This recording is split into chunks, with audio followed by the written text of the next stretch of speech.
Buenas tardes, nosotros somos estudiantes de la carrera de medicina de tercer año y en esta ocasión vamos a exponer sobre la diabetes mellitus tipo 1, que es para cumplimiento de la materia de fisiopatología.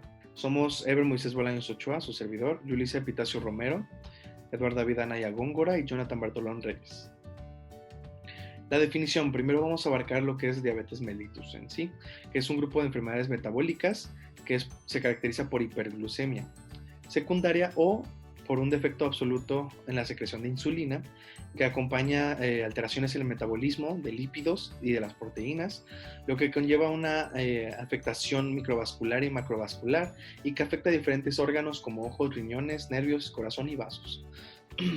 En el tema de que vamos a ver hoy, la diabetes mellitus tipo 1 corresponde a la entidad que ya mencionamos, pero esta es insulinodependientes o juvenil, en la que se produce una destrucción de las células betas de páncreas que conduce a una deficiencia absoluta de insulina. En la clasificación actual, la diabetes mellitus tipo 1 se subdivide en dos divisiones, dos tipos, que es la diabetes mellitus tipo 1A y la B. La A es la autoinmune y la B es la idiopática. La diabetes mellitus tipo 1A, la autoinmune, es una enfermedad en la que existe una destrucción de las células betas del páncreas por medio de linfocitos T activados en sujetos con haplotipos de antígeno leucocitario humano de predisposición. Después, con un periodo preclínico de duración variable, el cual el paciente permanece asintomático. Cuando la masa de células productoras de insulina llega a un valor crítico, el paciente presenta la sintomatología clásica, que es, lo vamos a demostrar, vamos a explicar la sintomatología más adelante. Lo cual, si no se resuelve este tratamiento con insulina exógena, el paciente puede caer en cetoacidosis, que también lo vamos a mencionar más adelante.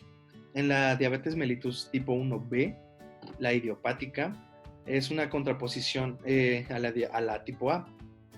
La B engloba aquellos que los pacientes que tienen las mismas características, pero no se encuentran anticuerpos o autoinmunidad. Entonces, la entidad no se conoce la etiología, la evolución o el pronóstico. En los otros tipos de diabetes, la tipo 2 es la más común, la que todos normalmente en la mayoría de población puede tener en la población de diabetes mellitus. Es el más común, por lo que general ocurre en adultos, pero ahora en estos tiempos ocurre más en niños, adolescentes y jóvenes. En la diabetes mellitus tipo 2 sí pueden producir insulina, pero el cuerpo no responde a sus efectos y da acumulación de glucosa en sangre. La diabetes gestacional se inicia, es como una resistencia a la insulina, por lo que tanto la glucosa en sangre se eleva, es por el embarazo, que tiene mayor riesgo o mayor frecuencia en la semana 24 o en las últimas semanas del embarazo, lo que conduce, la acción de la insulina es bloqueada por las hormonas que produce la placenta y esto produce la insensibilidad a la insulina o, como todos lo dicen, la resistencia a la insulina. Bueno, la etiología de la diabetes mellitus tipo 1 se debe a diferentes procesos que intervienen en el desarrollo de esta, siendo la disminución de la acción de la insulina sobre los tejidos siena la base de las anomalías del metabolismo en la glucosa. Esto es por consecuencia de la destrucción de las células betas del páncreas por un fenómeno autoinmunitario que se acompaña de la presencia de ciertos anticuerpos en la sangre, anti-islotes, anti-GAT y anti-insulina. La diabetes mellitus tipo 1 suele aparecer durante la infancia o la adolescencia, siendo diagnosticada con mayor frecuencia antes de los 30 años, diferenciándola así la diabetes mellitus tipo 1 de la 2. No obstante, también puede aparecer en adultos, que es la que puede confundirse con el tipo 2, que es la diabetes autoinmunitaria latente de la adultez. Dentro de la susceptibilidad genética encontramos diferentes genes, pero es el gen locus del antígeno leucocitario humano el que explica más del 50% de la agrupación familiar de la diabetes tipo 1. Se estima que los genes de la región antígeno leucocitario humano que se ubican en el brazo corto del cromosoma 6 son los principales factores de susceptibilidad genética frente a la enfermedad, en especial los genes HLA de clase 2, que son el DQA1, DQB1 y DRB1. El gen de QB1 es el que tiene mayor poder predictivo frente a la enfermedad en poblaciones de origen europeo. Otros genes que se asocian son el gen IH1, el gen de la insulina, en específico los alelos clase 1 se asocian con mayor riesgo a padecer diabetes mellitus tipo 1, el gen CTLA4, y el gen tirosina fosfatasa linfoide y el receptor alfa de la interleuquina 2. Muy bien, para poder entender la fisiopatología propiamente de la presentación clínica de los signos y síntomas y el estado real del paciente, hay que recurrir a la estructura funcional de lo que es el páncreas endocrino. Podemos dividir el páncreas propiamente en la parte exocrina, que son los acinos pancreáticos, y la endocrina, que es la que nos ayuda en el componente regulatorio, específicamente energético y metabólico, y se compone básicamente de los islotes pancreáticos, que a su vez está compuesto por distintos grupos celulares. Encontramos entonces que el grupo mayor que se encuentra en estos islotes pancreáticos son las células beta, que abarcan de un 60 a un 70%, y son las que producen y liberan la insulina. También tenemos las células alfa, que componen aproximadamente hasta un 20%, y estas son las que sintetizan y liberan el glucagón. También están las células delta, que producen somatostatina, y también hay otro grupo celular que es muy pequeño, de aproximadamente el 5%, que son las células PP, que producen polipéptido pancreático, que es un regulador hormonal para lograr o aumentar la absorción intestinal, retrasando los movimientos peristálticos. Ahora es importante también entender las regulaciones paracrinas justamente de estas hormonas para entender cómo funciona. Especialmente la insulina aumenta su producción en un estado hiperglucémico, usualmente postprandial, y también inhibe la secreción de glucagón. Y más adelante vamos a ver cuáles son las diferencias entre la acción de la insulina y el glucagón. También el glucagón estimula la secreción de insulina, y esto es importante para que de algún modo al producirse algo de glucosa, también se produzca algo de insulina para que se permita, digamos, el ingreso de glucosa a ciertos grupos celulares en un estado de ayuno. Y también está la somatostatina, que inhibe la secreción tanto de insulina como de glucagón. Ahora, muy bien, hay que entender los efectos especialmente de la insulina y el glucagón para saber cómo funciona de un modo especial esta enfermedad. Los efectos de la insulina son básicamente incrementar el transporte de glucosa a tejido muscular y graso de una manera primordial. También estimula la glucogénesis o la síntesis de glucógeno, es antigluconeogénico. También se estimula la lipogénesis y la síntesis de triglicéridos, tanto hepáticos como el tejido adiposo, y aumenta también su almacenamiento. Es antilipolítica y se incrementa también el transporte de aminoácidos a nivel celular y un aumento de la síntesis proteínica.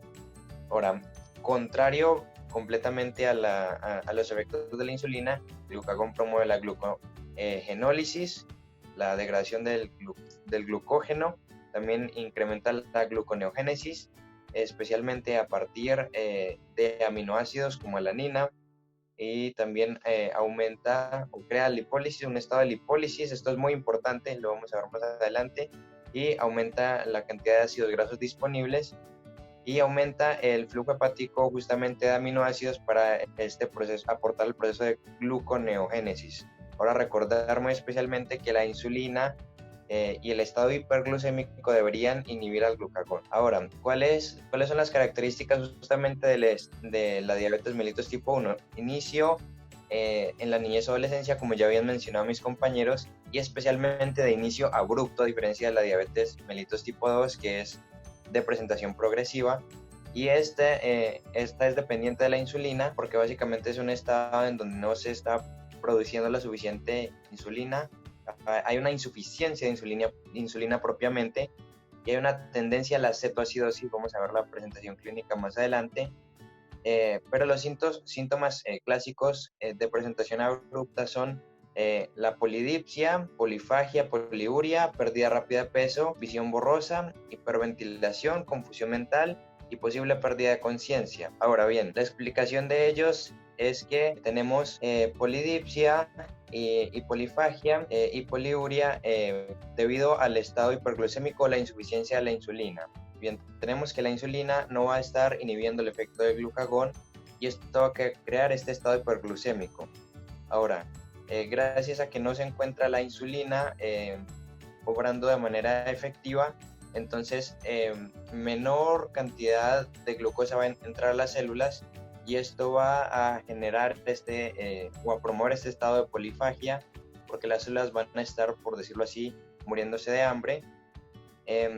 Bueno, junto con eso, la glucosa que no esté entrando a las células se va a quedar a nivel del torrente sanguíneo y esto va a crear una presión osmótica hacia el torrente sanguíneo, de modo que el líquido intracelular se va a desviar hacia el componente vascular y esto va a promover la poliuria y también la pérdida de electrolitos, de líquidos y electrolitos de manera importante, y ambos van a predisponer el estado de polidipsia por la pérdida de volumen propiamente gracias a la poliuria y también por la pérdida propiamente osmótica de líquido intracelular. Ahora, la pérdida rápida de peso se da porque las células no están ingiriendo la suficiente cantidad de glucosa debido a la insuficiencia insulínica. La acumulación vascular de glucosa en la sangre va a generar, por ejemplo, acumulación justamente de glicoproteínas y va a crear un componente osmótico a nivel del cristalino, lo que podría crear la parte de la visión borrosa, la hiperventilación, la confusión mental, la posible pérdida de la conciencia, se dan en un estado de deshidratación promovido especialmente por la poliuria y se pueden relacionar también con el estado de cetoacidosis que vamos a ver a continuación. Las características principales de la cetoacidosis diabética es que las 3 P's, junto con náuseas y vómito, con marcada fatiga, van a estar presentes por más de un día. Los síntomas que acabamos de ver van a presentarse de manera abrupta, usualmente por más de un día, y ahora vamos a entrar a este estado de cetoacidosis diabética. ¿Cuál es la razón por la que entramos a este estado? Justamente es por la desviación del metabolismo gracias a la no inhibición del glucagón, lo que va a desviar el metabolismo hacia el uso de grasas y básicamente el estado, o más bien el proceso de beta-oxidación de ácidos grasos va a crear o a generar una cantidad muy importante de cuerpos cetónicos que son los que terminan por ayudarnos a presentar estas manifestaciones clínicas que vamos a ver a continuación. Los componentes son esencialmente beta-hidroxibutirato, acetoacetato y acetona. Ahora, la fatiga se puede progresar a estupor o al coma, tanto por la deshidratación en general o la hipovolemia, junto con la acumulación de cuerpos cetónicos a nivel neuronal. También puede presentarse dolor y rigidez abdominal. Usualmente se siente el aroma cetónico por la eliminación respiratoria de la acetona, y también otros síntomas asociados son compensatorios básicamente, como hipotensión y taquicardia debido a la hipovolemia, y también pueden estar presentes la respiración de Kussmaul, que es básicamente hiperventilación debido a la acidosis metabólica creada por estos cuerpos cetónicos. Ahora, para complementar esto, la deficiencia de la insulina justamente va a crear este estado de hiperglucemia con glucosuria, diuresis osmótica que ya habíamos visto, y disminución de la tasa de filtración glomerular, lo que va a crear un estado de hiperglucemia grave, junto con deshidratación intracelular que nos lleva al pérdida del estado de alerta, y la hipovolemia que nos puede llevar al estado de choque, y especialmente esta zona de la derecha, que es la desviación metabólica hacia los lípidos, la sección de creación de cuerpos cetónicos que nos llevan a la acidosis metabólica, y junto con la deshidratación nos dan los signos y síntomas compensatorios. Vamos a tener cetonuria también, y esto también puede causar los vómitos asociados. Básicamente esta presentación es la parte aguda. Así como en la diabetes mellitus tipo 2 no controlada, la diabetes tipo 1 de forma usual puede llegar a presentar diferentes manifestaciones crónicas, como la nefropatía. Bueno, se tienen distintas teorías sobre el mecanismo de daño celular, como la teoría de los polioles, en la que aumenta la presión osmótica intracelular, creando daño a nivel crónico. También la vía de la acumulación de cuerpos de glicoproteínas de forma avanzada, lo que va a crear especialmente inestabilidad vascular, y también la activación de la vía de la proteína sinasa C, que genera daño especialmente en los riñones, también en la retina y también especialmente a nivel nervioso. La nefropatía, presentamos aumento del grosor de la membrana basal glomerular, y también presentamos glomerulosclerosis difusa. En la neuropatía podemos tener diferentes presentaciones, como simétrica distal, autonómica, focales, multifocales, y el mecanismo es principalmente vascular, por un engrosamiento vascular, y también porque hay una desmielinización progresiva de las células de Schwann. También tenemos daño macrovascular, justamente por las vías que ya mencionamos posiblemente, y nos da mayor propensión a enfermedad coronaria, accidente cerebrovascular y también enfermedad vascular periférica. Y también, hablando de presentaciones vasculares, muy importante la retinopatía diabética, asociada principalmente a pérdida de la visión y a desprendimiento de retina, y también otras manifestaciones asociadas son úlceras de pie, infecciones y fracturas óseas. Presentaremos ahora un caso clínico. Para ello presentamos a un varón de 4 años y 7 meses que es remitido a la consulta de endocrinología pediátrica, derivado desde el servicio de patología. Esta derivación ocurre por presentar hiperglicemia en un análisis venoso realizado en ayunas, con valores de 130, 128 y 110 miligramos por decilitro. A pesar de eso, no ha presentado pérdida de peso, pero refiere la presencia de poliuria y polidipsia. En los antecedentes familiares de interés encontramos una madre sana, sin antecedentes de diabetes gestacional en el embarazo. Sin embargo, su padre fue diagnosticado con diabetes mellitus tipo 2 a los 20 años de edad, y actualmente se encuentra en tratamiento con inhibidores de la alfa-glucosidasa. Sobre lo paterno, 2 tíos paternos y un primo paterno presentan intolerancia a los hidratos de carbono, sin embargo no refieren algún tratamiento farmacológico. Todo lo demás se encuentra normal. En las pruebas clínicas se encuentra una glicemia en ayunas de 119 miligramos por decilitro. Se encuentra una hemoglobina glicosilada de 6.4, la cual refiere estar arriba del rango considerado como normal, y nos sugiere niveles altos de glucosa en los últimos meses. Se encuentran anticuerpos antidescarboxilasa del ácido glutámico o anti-GAT positivos, y los demás anticuerpos, es decir, el anticuerpo antitirosinfosfatasa, anti-IA2 negativo y anticuerpo antiinsulina negativo.